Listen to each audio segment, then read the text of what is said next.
c'est beaucoup trop de choses, mais enfin, je fais la même remarque que ma collègue. Bien, très heureux de pouvoir vous dire quelques mots, j'essaierai d'être bref. J'ai le redoutable plaisir et l'honneur d'être le dernier dans cette table ronde, dans l'intervention de M. Nord. Je voudrais passer vite peut-être sur certains éléments. J'ai souhaité avoir un PowerPoint, vous avez bien sûr le résumé de mon intervention. Je me situe de manière un petit peu différente par rapport à mes collègues dans cette table ronde. Nous avons entendu des choses à la fois très élevées et très concrètes. Moi, j'ai une entrée un petit peu différente dans la question, qui consistera à attirer votre attention sur les conditions de circulation des idées dans la matière qui nous occupe.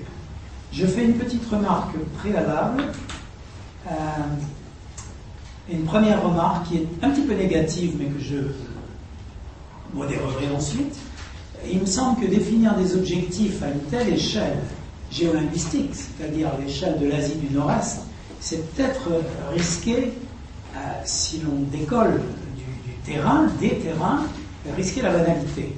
Ce qu'on avance en général en termes d'objectifs très généraux, peut-être de finalité, c'est l'hypothèse d'une nouvelle citoyenneté.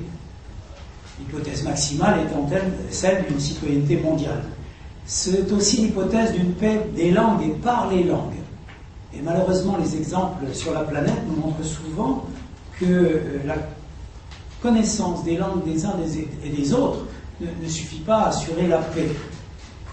Quant à la compréhension mutuelle dans une culture régionale étendue, je ne suis pas sûr qu'elle passe forcément par les langues.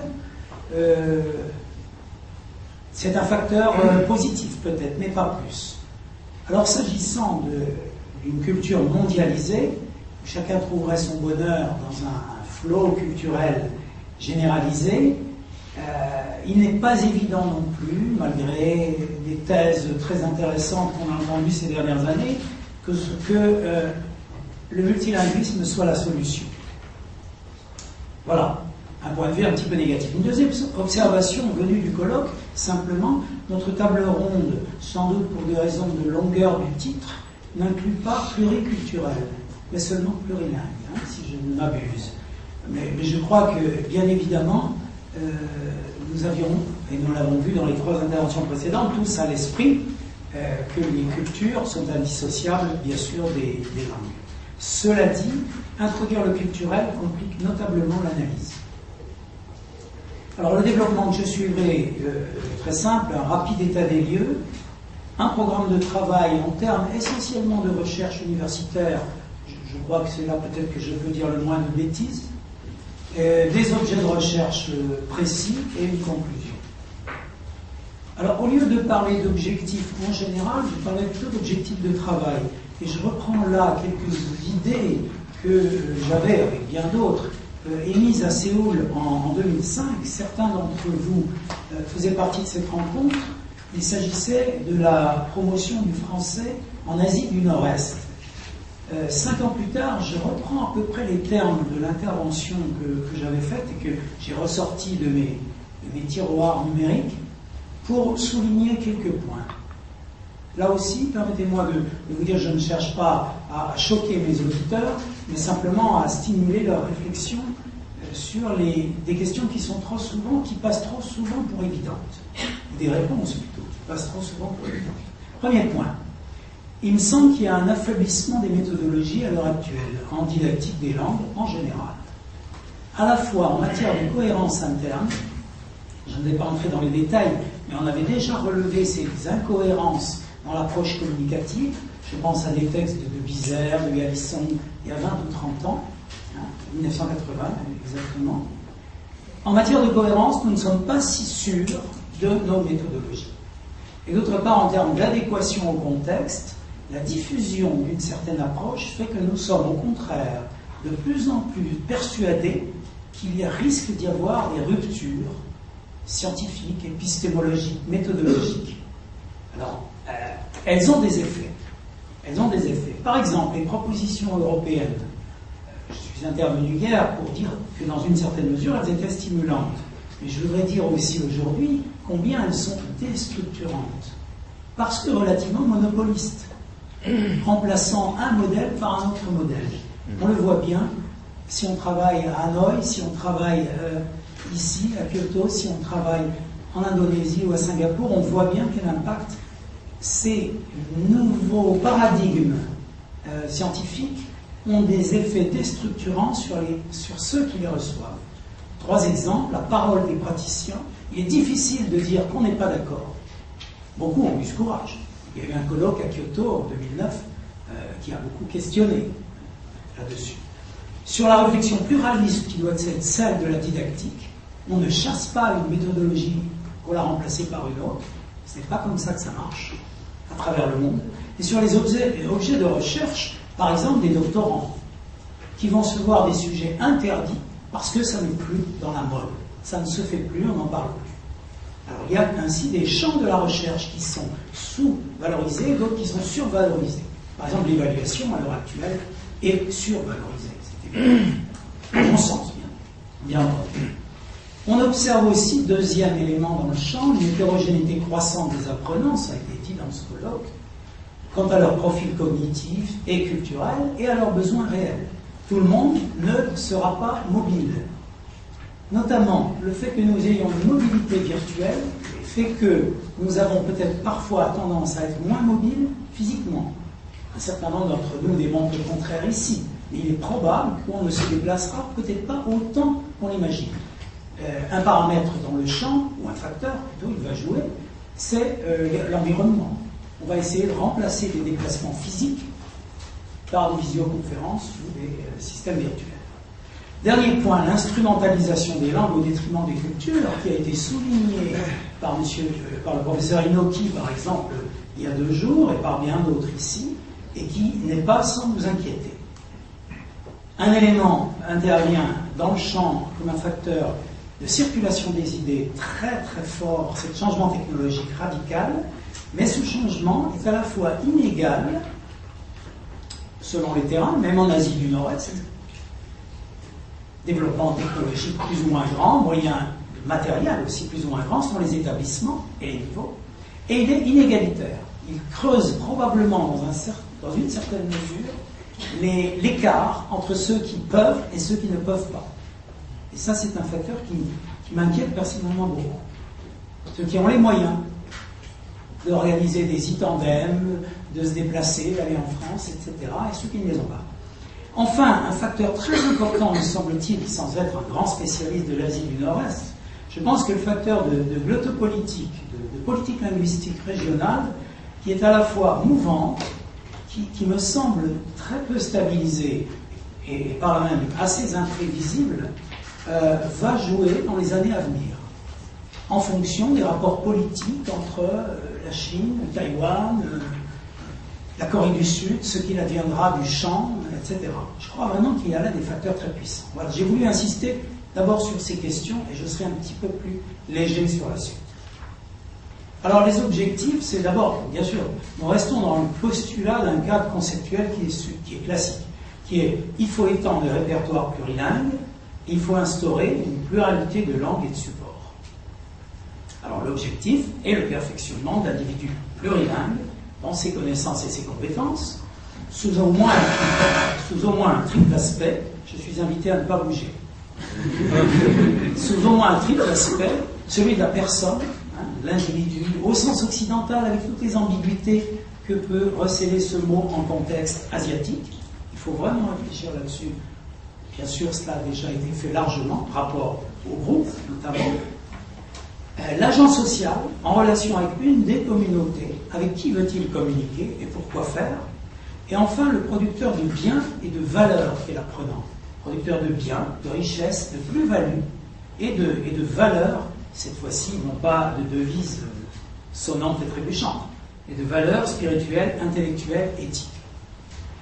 Alors à partir de là, nous, universitaires, nous tous d'ailleurs, nous sommes tous des universitaires, ceux qui sont en face de 30 élèves aussi sont des universitaires.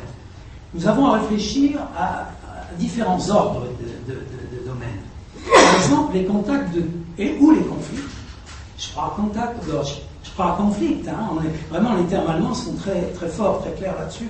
et nous ont beaucoup imprégné en France. Tout contact conflit-culture s'agissant de théorie de la communication, s'agissant de philosophie, confucianisme versus néolibéralisme, avec des chocs sur lesquels on ne peut pas passer. Quand je suis face à mes étudiants coréens, je ne peux pas faire comme si j'étais à Paris 8. C'est comme ça. Bien sûr, c'est banal ce que je dis, mais quelles sont les implications? Le rôle de l'éducation, et notamment des points qui ont déjà été soulignés, et j'en étais très heureux dans ce colloque, la part du littéraire, qui n'est pas à négliger, la part de l'esthétique, du beau, et la part du scientifique. En matière de langue, c'est là que je suis peut-être le plus compétent, bien sûr, j'aimerais vous le dire, on a toute une réflexion à avoir à la fois sur les systèmes graphiques, sur leur coexistence dans l'individu, sur les interlangues. Ça a été évoqué système graphique et latéralisation, d'ailleurs, de façon intéressante par une collègue arabophone. Donc, on est vraiment dans une problématique mondiale. Les interlangues, bien sûr, la construction des systèmes transitoires, et puis les questions d'acquisition de langues voisines, distantes, modimes, peu enseignées, quelle est l'image des langues dans ces domaines. Je vois un troisième champ de recherche extrêmement fructueux, celui des technologies, dans lesquelles j'inclus les méthodologies, les manuels, la formation d'enseignants, les TIS, ou encore l'évaluation. Il me semble qu'il y a là un programme de travail considérable qu'il faut opérationnaliser. Alors, les objets de recherche sensibles, si vous voulez, toujours dans le cadre de notre réflexion, je ne m'écarte pas, j'espère. Merci, absolument. Bon, j'ai 7 diapos, dont 2 de bibliographie, qui bien sûr ne feront pas l'objet de commentaires. Il en découle des objets de recherche sensibles, je vous disais, et dans le cadre étroit évidemment, des objectifs que nous avons aujourd'hui, c'est-à-dire d'un enseignement qui tendrait au plurilinguisme. Et il faut réfléchir aussi à ce qu'on appelle enseignement plurilingue. Je dis enseignement qui tendrait au plurilingue. Alors les objets, ils sont méthodologiques, rationnels, éducatifs et identitaires. C'est un classement qui vaut ce qu'il vaut et qui permet des regroupements. J'appelle l'objet méthodologique de recherche ce qui prend en compte la complexité sociale. Par exemple, en Europe, très largement, une politique impulsée par des groupes de réflexion extrêmement légitimes, bien sûr, Commission européenne, Conseil, etc., qui ont la parole, parce qu'ils sont élus, ils seront représentants de la communauté des Européens, mais constamment discutés. Un certain nombre de personnes parmi vous le savent. Je pense notamment à l'interaction entre expertise scientifique et passage dans une instance délibérative, voire décisionnelle. Quand un universitaire, 2 ou 3 d'entre vous se reconnaîtront ici, est pris, arraché à son milieu universitaire, scientifique, et qu'il passe dans une instance politique, il n'est plus tout à fait le même.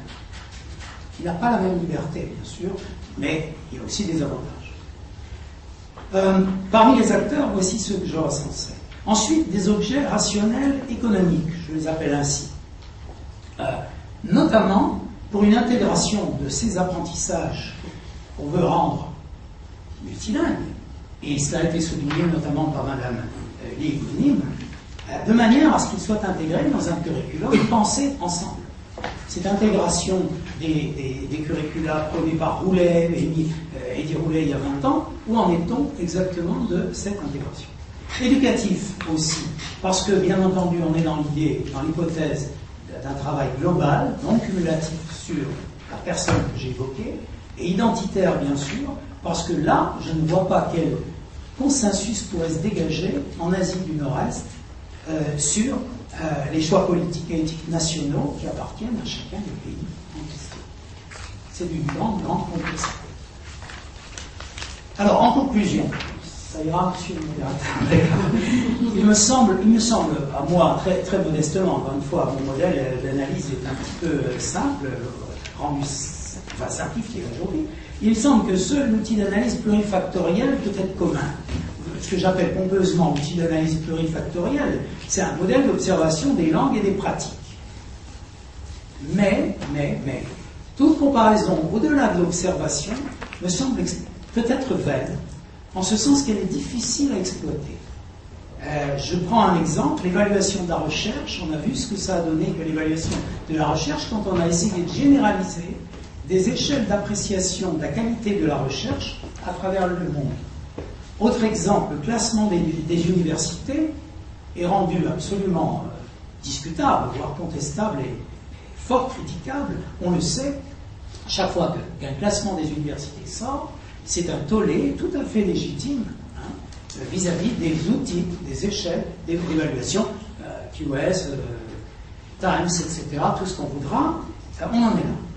Quant au classement PISA des systèmes éducatifs, on lui fait dire ce qu'il ne dit pas, puisque, comme le sigle l'indique, c'est un classement d'abord des performances des individus, des compétences et des performances des individus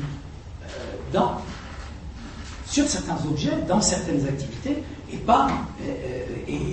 il n'y a pas à en tirer de conclusion générale. Un simple trait là-dessus, la Corée et la Finlande, la Corée du Sud et la Finlande, sont toujours très bien classés dans les classements PISA, le Japon aussi, pour des raisons, si on regarde les deux systèmes éducatifs, complètement opposés. Système coréen, système finlandais, il n'y a pas plus opposé. Je connais un petit peu le système finlandais, le système coréen un peu mieux, il n'y a pas plus opposé. On n'arrive pas du tout par les mêmes moyens à des résultats qui sont fort honorables dans les deux cas. Donc il y a des modélisations très difficiles et des transferts technologiques tout à fait incongrus. Alors la domination, non de l'anglais mais de l'anglo-américain, répond, ça on en sera d'accord, on va le placer là, à un besoin de véhicularité, et puis on va l'accepter dans l'ère culturelle et linguistique asiatique. Mais cela nous impose, en tout état de cause, à imaginer des créneaux différents, semble-t-il, pour les langues, les autres langues, on va dire, et chaque fois, si vous me permettez, je ne vois pas de solution globale à cette question, chaque fois différent, par langue, et par pays. Enfin, un véritable plurilinguisme trouve ses limites, ici comme partout dans le monde, dans le cadre que permet le curriculum et que permettent les formats éducatifs. Il y a des priorités, il y a un mode d'appropriation, et puis il y a des moyens qui sont comptés. Même un pays comme l'Espagne, en Europe, a des problèmes avec sa 4e ou 5e langue. Le français se retrouve 5e par la force des choses, avec les langues des régions. Nous sommes ici dans une logique de compétition entre les langues, et le schéma qui consisterait à imaginer que tout le monde est ami, tout va bien, on va bien s'entendre avec les germanistes, avec les hispanistes, etc., et on va trouver un modus vivendi, me semble un schéma un petit peu angélique, un petit peu trop irénique. Je pense que nous n'avons pas réglé les questions de coexistence entre nos langues, même si nous avons des postures bien plus positives qu'il y a quelques années. Un exemple simplement, celui du partenariat des langues instauré notamment sous l'égide de l'OIF entre le français et les langues africaines à partir de Libreville, et les actions que l'AUF mène par exemple en Asie du Sud-Est dans le cadre de Vallophrase, un grand consortium d'actions où le respect des langues et la coexistence des langues n'est pas un vain mot. Alors tout ceci, qui n'est pas un constat complètement négatif, loin de là, n'interdit pas de travailler donc à influencer les grandes orientations, chacun dans le domaine qui est le sien, en matière d'innovation didactique, il faut continuer à chercher, en matière d'image des langues, il faut travailler là-dessus, de leur poids scientifique, économique et politique dans chacune des sociétés de l'ère culturelle qui nous intéresse aujourd'hui. Je m'en tiens là. Les références, je les laisse de côté. Merci.